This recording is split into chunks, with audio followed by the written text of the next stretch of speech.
You've tuned into the 4Ps, episode 129, which will be the last 4Ps before Election Day here in the United States. It's pretty incredible to think that I've been doing these for 2.5 years, and so much of the driving force behind it, well, at least 25% of the Ps, have been influenced by the state of political affairs. And here we are on the precipice of being able to change that. The 4Ps. Professional. Political. Practical. Personal. Now, these last few years have seen a range of emotions and reactions, from the highs of expectation and hope to the less frequent but equally extreme pulls of despair and hopelessness. So where do I sit now with mere days to go? Somewhere in the middle, honestly. Cautiously optimistic. That feels right. But pangs of terror creep in every now and again. So let's dig into that and more with this week's 4Ps.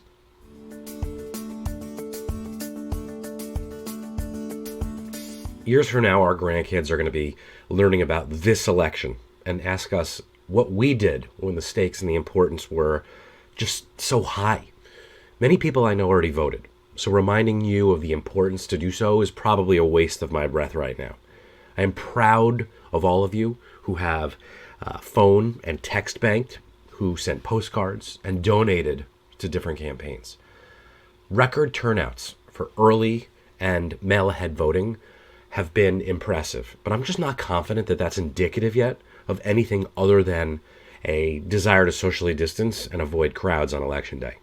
Most Trump supporters are waiting for Election Day, but their collective lack of mask wearing and just the rising COVID infection rates may hamper their turnout. So, look, we're headed again to 1,000 deaths per day, and there's uncontrolled spread in multiple regions. Remember, the reduced death rate is because of therapeutics and better clinical management. That's only available if hospitalized. And at this rate, we're going to overrun hospitals, and the staff won't be able to handle it, and the capacity is just going to be overwhelming yet again. White House Chief of Staff Mark Meadows admitted this weekend in an interview with CNN that there's, quote, nothing we could do to stop it. But that's wrong. They don't want to stop it, because there's plenty they could have done, and not just rooting for the pharmaceutical companies to develop vaccines and treatments. As for Election Day, we may not know who the winner is of this presidential election when we go to bed Tuesday night, right? We know this because of Pennsylvania and just the ability to count ballots late. But here's what to watch for. There are only a few key states that are really in play right now. And watching how they break between now and then, Pennsylvania, Wisconsin, Michigan, those are the first and most important three. If they break for Biden, this is going to be over. But if they split, then other states like Florida, Ohio, Arizona, and Texas, maybe North Carolina, they matter. But that's kind of it. Polls and early voting tell us one thing, but they also gave us false hope and false confidence in 2016. So let's all keep doing everything we can between now and then to ensure that 2020 ends up differently. Let's go, Blue Wave. Between now and the election, we actually have a fun, sweet, hopefully safe distraction. Happy Halloween week, everyone. This year, more than any other year, I've been excited for Halloween just because of what it represents for us, right? More so certainly than any other religious or American holiday. It's our family's favorite holiday. Our kids talk about it starting in the summer. We decorate our house with an appropriate amount of tasteful Halloween paraphernalia, and by tasteful I mean not over the top. And we have our candy ready to go very early on. In the early years with our kids, we had the entire family dressed up in family-themed costumes, including several costumes each for our kids. But this year, with just days to go, I've been so distracted that I realize I haven't even thought of a costume yet. Well, until now.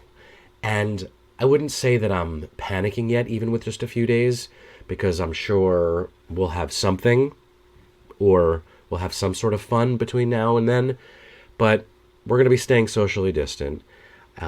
So trying to come up with some costume idea, racking my brain for something clever and fun and DIY, maybe that's what'll occupy me and my brain for these next few days. Any suggestions are welcome. So the final two P's this week are kind of both a mix of practical and professional, but we're going to call this one the professional and the other one practical because I make the rules here. I'm often surprised at how infrequently the record meeting functionality is used on Zooms and Google Meet meetings and Teams meetings. It's a key addition to the offering that enables us to be just more selective and efficient with our time and decline meetings that we're not essential for. That way, we can ask the organizer to record it and then watch it later if we want or when we need. There's also another program I use called Otter.ai, which actually plugs into Zoom and takes meeting transcripts and notes. Often we attend meetings even if we expect to be quiet participants just to avoid missing the context of the conversation, especially on sort of key decisions or things that need to happen quickly. Usually, reading the notes afterwards is sufficient, and knowing there's a recording kind of confirms that we made the right decision. Also, you can skip or watch later and fast forward and do this kind of at any speed in a way that fits your schedule and needs.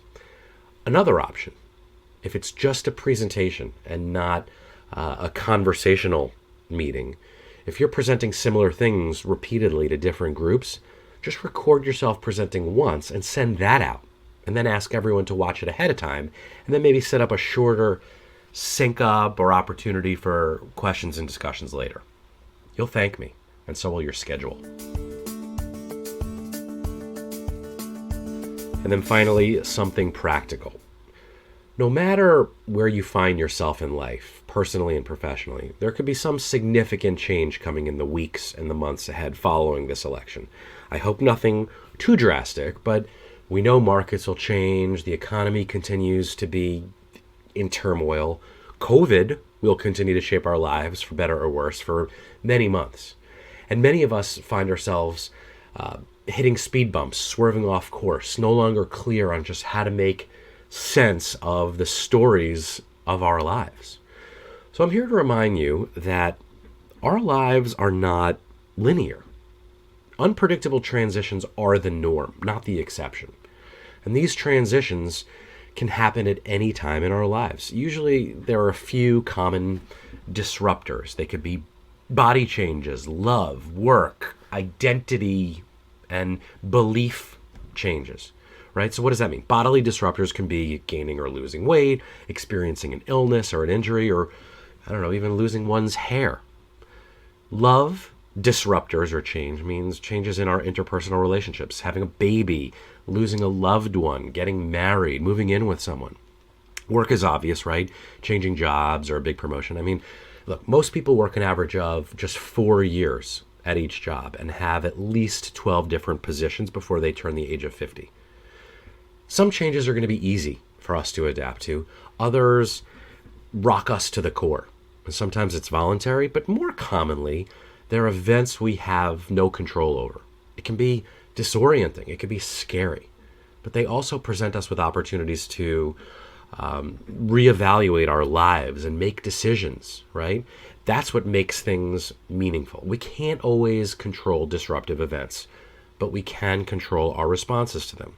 How we cope with life-altering events often depends on how we craft narratives that can encompass the complexity of these transitions in our lives, and doing so in ways that give us a better understanding of what drives us, what empowers us and gives us autonomy and our sense of belonging and purpose.